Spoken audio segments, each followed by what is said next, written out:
Okay. All right, so a couple of y'all showed up. That's great. I have your mini exams graded to hand back. So I'll pass these around. If you have any questions, of course, just get with me.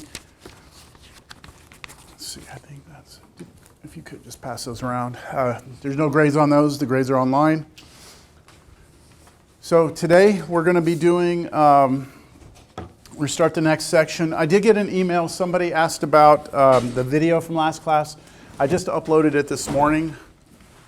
On Monday, after I found out my wife had COVID and stuff, I took off and forgot my SD card here, so I forgot to upload it. But I have been testing negative, so I've been staying away, so I feel okay.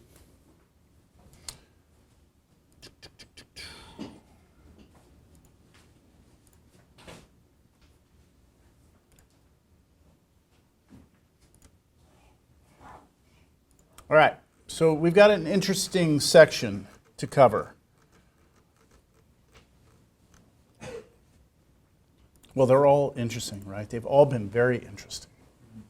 But this one, what this one's going to do is we're going to do a slight little shift of gears here. You know, we've been doing line integrals and integrals over vector fields. And what we're going to do now is take a quick little pause, a little exit off the highway to establish two new operations that we can do. These are called vector field operations. And so we are going to define in this section what is called curl and divergence. So the first definition here says if we're given a vector field f, right, we're given some vector field, we're going to define these operations of curl and divergence. The curl of a vector field means we're going to take a vector field, we're going to do this thing called calculating its curl, and the result is going to be a vector. Right? So when you take the curl of a vector field, you get a vector. And then when you take the divergence of a vector field, you will get what's called a scalar. You will get a scalar, which will be like a number. Okay? So if you remember, do you remember the dot product and cross product with vectors? We started with vectors. Dot product gave us a number. Right? Dot product gave us a number, cross product gave us a vector. This is something similar in the sense that it's two different operations that we do on vector fields, and they result in a vector and a scalar. So we'll start with curl. Now, curl is the more complicated of the two in terms of how to calculate it, all right? So we're given a vector field. The vector field is going to have three components, P, Q, and R, and we need to assume that we can take the partial derivatives of these. So if we can, then the curl of f is defined to be this vector. Look at this. Can you all see the commas? It's this component, this component, this component. Three components. And it's a terrible formula to try and memorize because it's just got too much crap in there, right? So instead of trying to memorize the formula, we use something that's a little bit easier for us to kind of wrap our heads around and remember. So here it is. The curl of f, okay, the curl of f is equal to the cross product. This is the good old-fashioned cross product, right? We did cross products of vectors. What you're going to do is take the cross product of this, what the hell's that? We don't know what that is yet. This crossed with the field. So, remember, and I'll do this off camera, if I give you two vectors, right? Let's say I give you the vector 1, 3, 4, and let's go with 2, negative 1, 5. If I asked you to take the cross product of those vectors, you know how to do it, right? Cover this one up, do the little determinant, cover the middle one up, do the negative of that determinant, right? We know how to do that. What we're going to do here is we're going to cross this vector right here. Okay, that vector is actually the vector, it's right here. That vector is, it's not a vector, it's actually an operation, which is weird. It's telling you the first part of this notation means that the first component is the partial with respect to x. That means it's giving you like instructions on what to do. you're going to do the partial with respect to x of something. And then the middle component is the partial with respect to y and the partial with respect to z. But if we write it like a vector, then I did my notation a little different in my notes. I'm going to do it over here. If we take the del, it's called differential operator. If we take that, that's the vector partial with respect to x, partial with respect to y, partial with respect to z. If we take that and cross it with f, the field f, my field f is p, q, r. Then if I ask you to do the cross product of these two vectors, just like we did over here, right? You cover up and you do your determinant. This was multiplication, wasn't it, on the determinant? Is 3 times 5 minus -1 times 4. It would be a multiplication. That's not what's happening here. It's, you cover this up, and then you're doing what? This, not times this. This is an operation. You're taking the partial with respect to y of this. So I write that partial, what, of r with respect to y. Okay? And that's that. And then minus what? These two is the partial of q with respect to z. And do you see? That's the first piece. So it's not multiplication, it's an operation that's happening. And then we do the next one. So I cover this up, and I do this, this, this, this. So here to here is partial r with respect to x minus partial p with respect to z, but then you have to switch the signs. So that's why you get this. And then the last one, right, you get that. Any questions? It's kind of weird, right? It's not a real true like multiplication of a cross product. But with this notation, it's an easy way to remember what the cross product is, all right? Or sorry, what the curl is. Okay, so that's the, do y'all see? Oh, there it is, way in the back. Y'all see what the formula is, right? You're taking this differential operator, and you are crossing it with the field. So we're going to do an example, just to make sure that we know how to do it. We want to find the curl of this vector field at a particular point. So remember that a vector field is like a magnetic field or something like that. Like at every point in space you would have some vector, right? That's what a vector field is. So what we're doing is we're going to a specific point in this space, 2, 1, 0, right? We're going there and there's a vector, right? There's a vector pointing out of that point. That's the vector from the vector field. We're computing what's called its curl, which I haven't explained what it is yet, right? Let's just make sure we can compute it first. Once we compute it, then I'm going to try and explain what it is. Right, so for the curl, I'm going to identify here, this is P, right? That's P, this is Q, and that one is R up there, right? That's PQR. So what I need to do to find the curl of F is I need to take this del operator, cross it with the field, which means I'm going to take the partial with respect to x, partial with respect to y, partial with respect to z, and cross that with this vector x squared yz, xy squared z, xyz squared. So I wrote them like this, stacked on each other, so I can cover one up and do my little determinants, right? Do you see I don't have a formula memorized? All I have memorized is that I need to take this operator and cross it with the field. That's all I have memorized. So now I do it. Okay, cover this up. The partial with respect to y of this. What's the partial with respect to y of that? Just xz squared, right? Everyone follow? Doing the partial with respect to y of this, which is x z squared, and then minus, covering this up, now I'm doing minus these two. So partial with respect to z, right, of that thing, which is xy squared. Done. Okay, that's the first component of the curl. Now I need the second component. So for the second, I'm going to do what I did before in class. I'm going to put a negative here.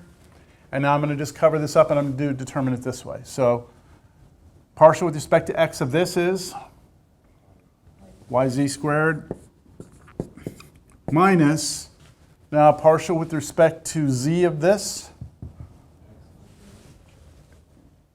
Careful, z, right? So x squared y, right? Yes, x squared y.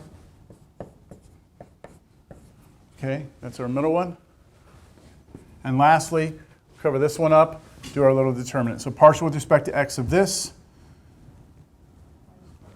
y squared z, minus, here, partial with respect to y of this, x squared z, right? Okay, that is our curl. That is our curl. Again, we don't know what this means, like what the heck's curl, right? But let's now calculate the curl at this point. So if we calculate the curl at that point, this is our x, right? This is our y, and this is our z. Oh, that's a y again. That's z. Pardon? Yeah, just plug them in. Okay? So we would say the curl of f, right, at the point 2, 1, 0 is, okay, let's see what happens. The z is 0, isn't it? Yes. That's going to kill this off, right? And it's going to kill this off and this off. So I know my last component is 0, don't I?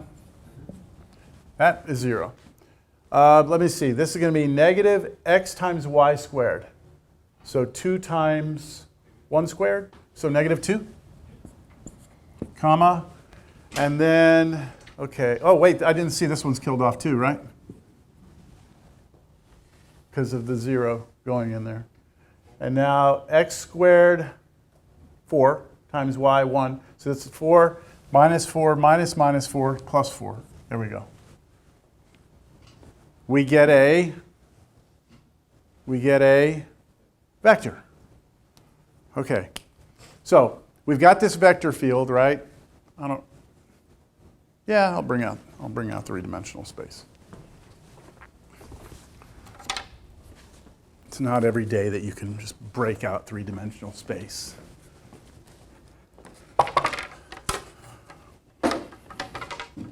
This might help us when we are trying to talk about curl visually. Okay, so what we're doing is this. In this three-dimensional space, at every point there is a vector, right? That vector is determined by the field. Maybe it's some sort of gravitational force, magnetic force, whatever it is, right? We've got this field. Okay, we go to the point 2, 1, 0. So I go out x2, 1, 2, I go y1, and then 0, I don't go up or down. So I'm right here at this point, right? There is a vector that is as part of my field, right? As part of my field. Okay, that's my field vector. Then we just calculated this new vector. This new vector, remember vectors can move around, right? So this vector is some other vector, okay? And I'm just going to throw it right there. There we go. That is the curl vector. What is it, right? What is it? It's not the field vector. It's some new vector that we've calculated. And the question is, what does it represent, right? So time for us to talk about that. Ooh.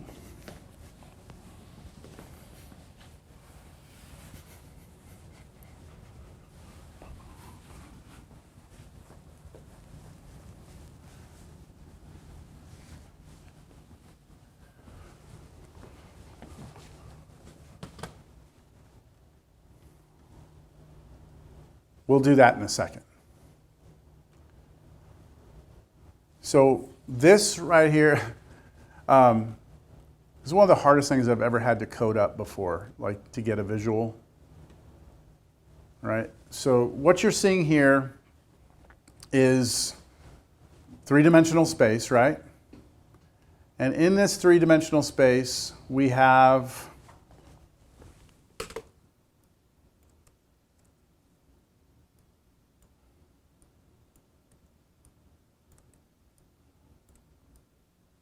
we have a point. Okay, let me do something real quick. Trying to figure out a good way to, there we go, like that.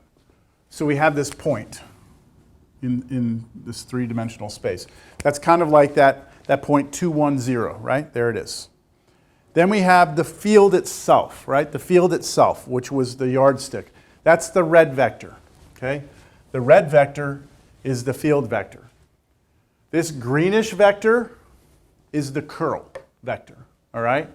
Now, what it is imagine that this entire field is a fluid, like water, right? So you've got water sitting here in three-dimensional space.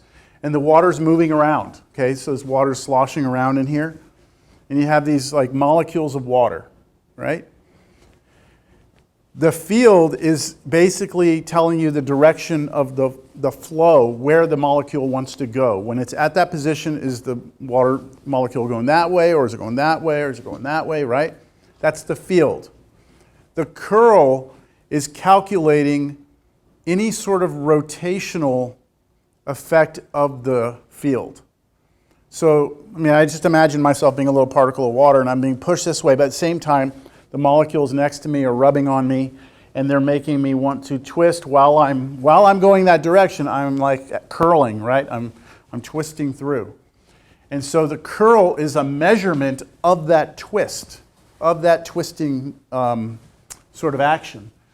So what I can do here is I can animate this thing, and what it does is I put like a little flat circle on here.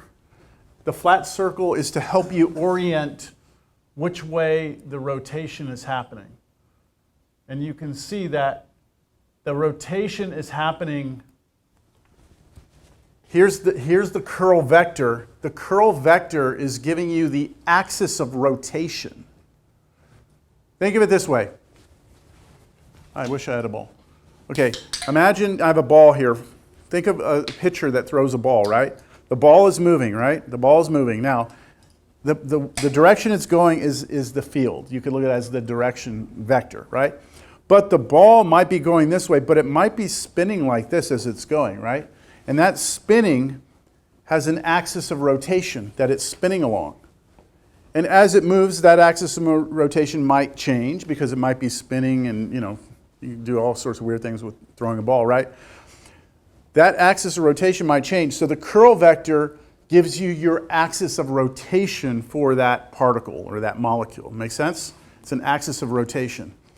The length of that vector is basically how fast it's turning. So the longer the vector is, the faster it's curling or rotating. So you can see right here, I've created this animation where it actually keeps track of how fast it's turning. So if I move this, I have to,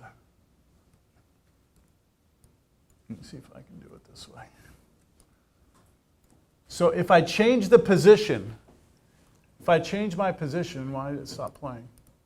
There we go. If I change my position, my curl is going to change. The curl vector is going to change. So watch, I'm going to change the location of that point, and I want you to notice that that disk that's spinning, the speed of it should change. So let me,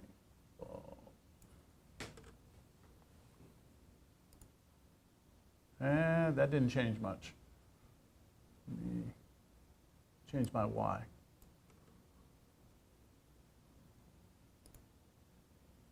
That seems a little faster, doesn't it? Does that seem a little faster? Okay, so I'm going to try and get to, let's see if, right now my curl, here's my curl vector, and that's the magnitude of it. I have a pretty big curl there. I'm going to try and get to a small curl. 1.5, let me see if I can get it really small. Oh yeah, there we go. Okay, so where the hell am I? Here I am.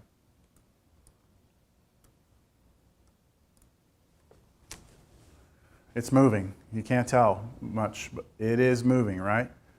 So right here, what you would have is a particle. It might be hauling ass. It might be really moving, right?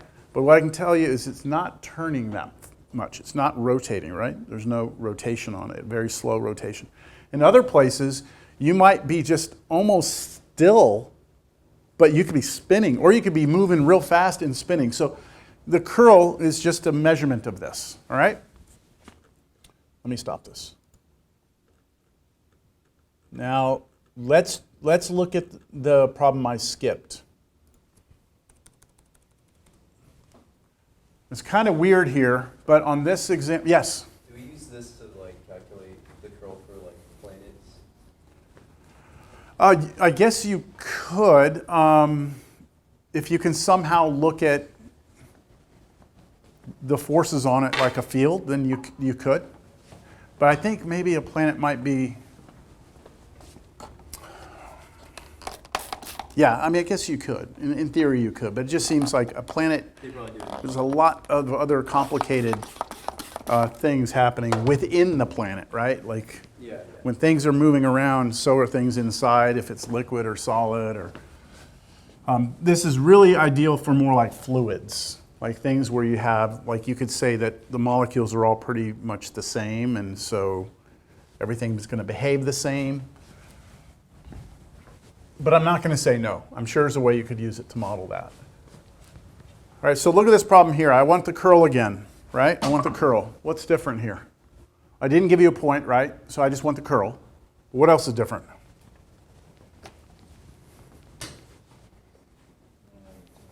It's only two-dimensional, right? And when we defined curl, we did PQR, right? And for a cross product, don't you need three-dimensional? Don't you need vector in 3D? So we have a problem that right now our field exists in 2 dimensions only. So calculating any cross products is going to be an issue. So the first thing, I thought someone was, first thing I'm going to do is I'm going to extend this field into 3-dimensional space by just including an R of 0. So what that does is it basically says, okay, you know what? This field really does live in 3-dimensional space, but we're only really concerned about what's happening in the XY plane. But that now allows me to calculate a curl. So the curl of F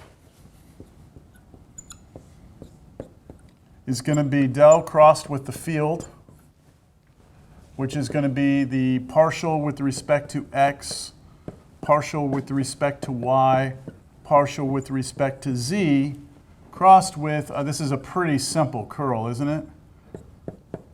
Pretty simple field.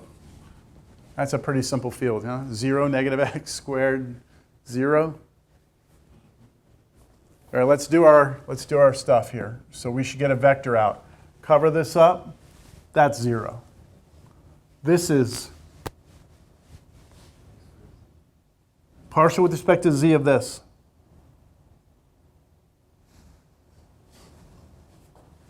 What's partial with respect to Z of this? 0, right? There's no Z's in here, right? So this is a constant. What's the derivative of a constant? 0. So we just get 0 there. Okay. Minus. Okay, let's see what we get here. Cover this up. What? 0. Pretty boring. Okay, cover this up. Partial with respect to X of this.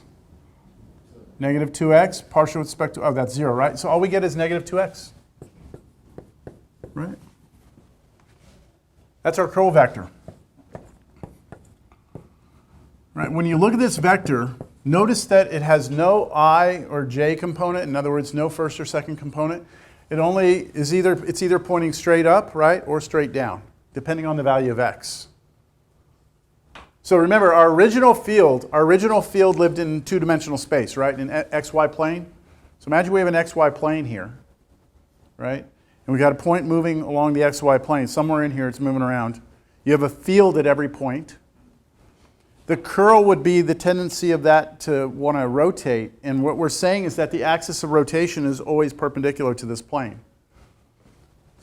Visually, here's what it looks like.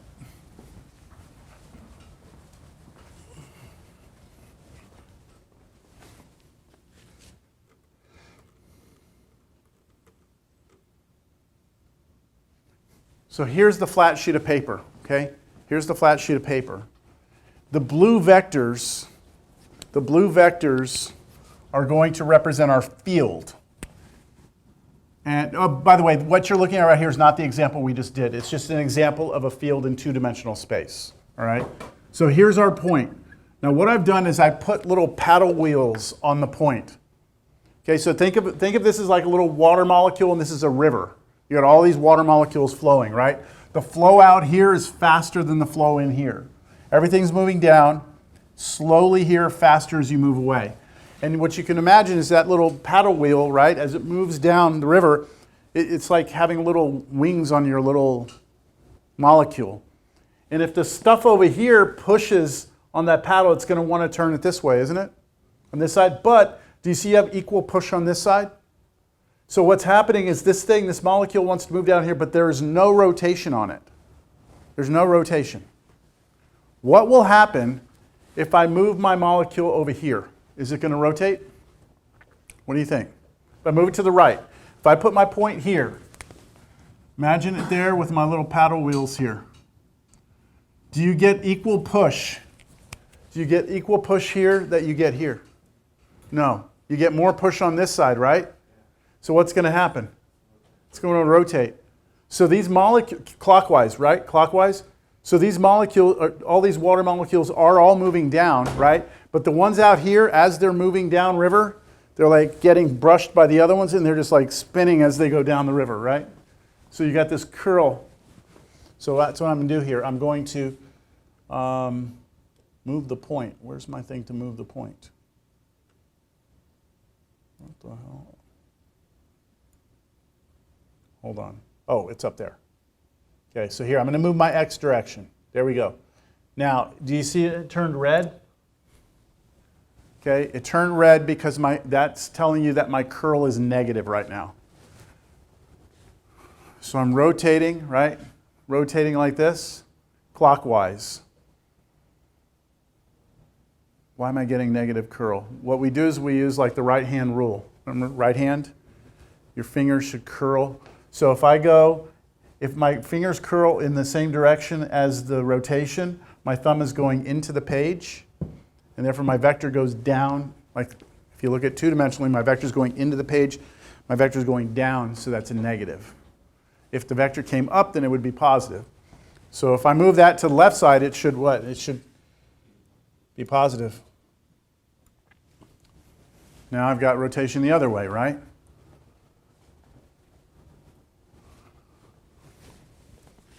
Okay. Make sense? What curl is?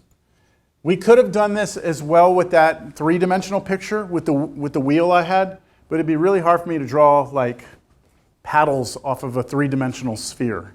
So let me see.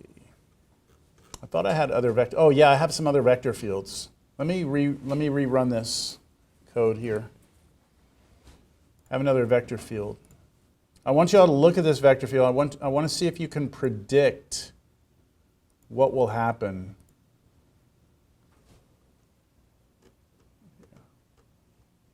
Right there. So take a look at that vector field.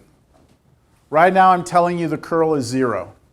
I'm at the origin. Right now there's no curl, meaning that all the total sum of all the vectors, all the things around it hitting the paddles is making no rotation. So any guess as to what will happen if I just move this to the right? Any guesses? Do you think it's going to stay 0? Just by looking at the vector field? If I move this point to the right, put little paddle wheels, any guess? Clockwise, counterclockwise? Do you think it's even going to rotate? Think maybe clockwise? Maybe not? Well, I wouldn't know unless someone gave me the field, which actually, the field here, what I'm showing you is this is the field. That's the field right there, okay? So I could calculate the curl, couldn't I? I'd calculate the curl. I would extend it in a three-dimensional space. We're not going to do it, but let me show you what happens when I move. I'm going to move to the right. What happens? Is it rotating? No. Curl's still 0. See the computer's calculating it? Curl's still 0. Okay. How about if I would have gone to the left? Still 0. Okay. What if I go up? Still 0. Down? Still 0. Seems like everywhere I go, right? No matter where I am, the curl is 0. It's got to be something special about that field for that to happen, right? For your curl to always be 0, right? For your curl to always be 0 no matter where you are. It seems like that's probably some special property of a field, wouldn't you think? Okay, well, we'll talk about that. Let's look at another one. This is only one more. We'll just do one more. So the next field, this one. Okay, there's another field. Interesting. This is the field xy sine xy.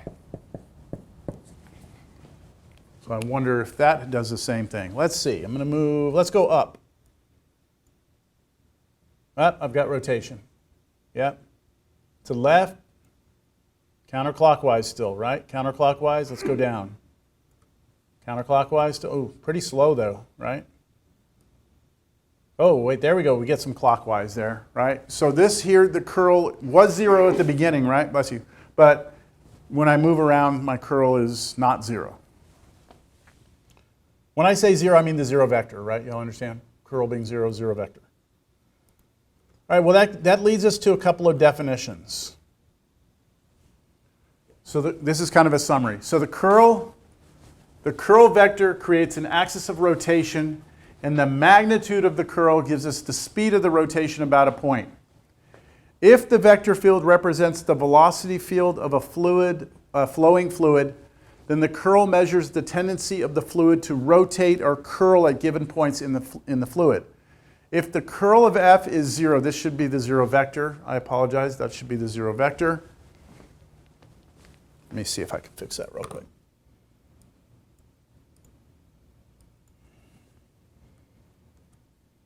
Oh, I forget which one it is. Up. Here, I'll fix it fast. There, the 0 vector, literally the 0 vector. If the curl is 0 vector, then there is no rotation, and the field is called irrotational. Okay? If the curl is 0, then there's no rotation, and it is called irrotational. All right, if the field is two-dimensional, then we can extend it into R3 by just adding a 0 component to the field. All right. Now, curl. Do you remember a while back we were like, hey, when it came to vector fields,